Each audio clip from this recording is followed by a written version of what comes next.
So the question I get asked a lot when I train companies, and I've trained over 800 companies now in the last year, or me and my team have trained over 800 companies, is where do I start? I do all these seminars, I go to lots of training sessions, I've done all sorts of stuff. I've been sent here by my company to learn about GDPR, and I've got to take that back into my business now, and I have to do something with GDPR. Where do I start? And it's a question I get asked quite a lot. It can feel a bit like trying to eat an elephant, in the sense it can feel such a big mammoth task. And of course, the problem a lot of companies have got now is that May isn't very far away. So where do you begin? Well, there are a number of things that I would challenge you with in terms of where to start. The first one is to identify a team. So whether you're a small company with very few users, realistically, certainly the senior management team are brought into GDPR. But at a local level, you've identified a person that's going to look after GDPR as a project.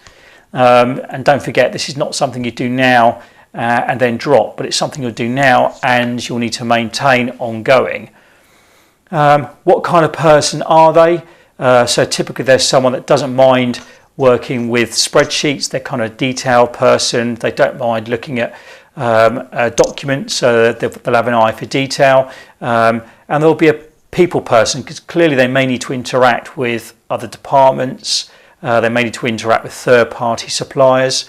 Or they might just interact at a project level and you identify other people to run a team. So get the team established, whether it's one person or a whole team of people. The next thing I would do is sit round a table and begin to understand as a group at a high level what data you've got, so particularly personal data. So think about the personal data you hold within your business and you use within your business. And the focus really is high risk data. So let me give an example of that.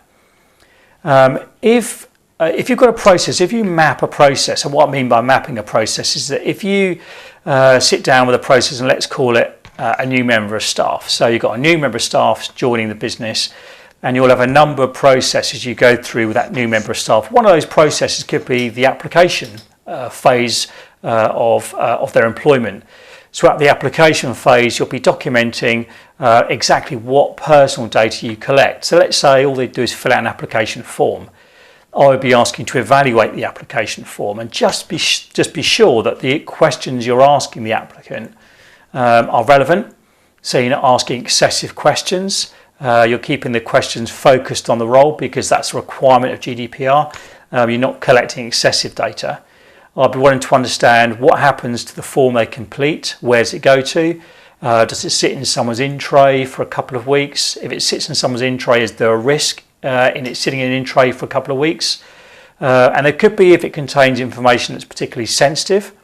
And so at this stage, I'll be looking to identify those sets of data, and I would do that through department heads. Or department groups that own and use that data and process that data, those guys that know it.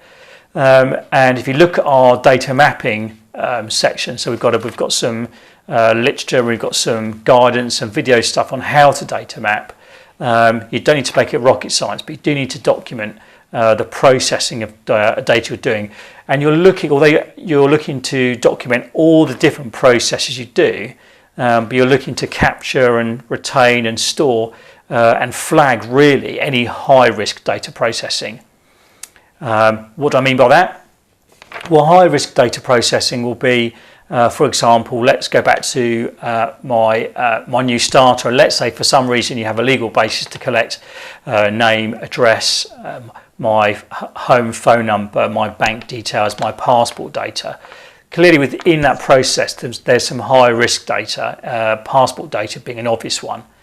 If the process though from an interview point of view within your own business just to collect my name and my phone number, clearly you're collecting personal data but the risk is much lower. So the entry point is there, I think. For most companies at this stage of the game is to start thinking about the data you process within your organisation and work out from that data what's high risk data, what's low risk data, And if you go to our section on data mapping, you'll find a spreadsheet. You'll find headers in that spreadsheet, which will allow you to begin to map that data. And come back into the forum. If you've got questions, contact us as a team around that stuff. So that's one of the questions we get asked quite a lot.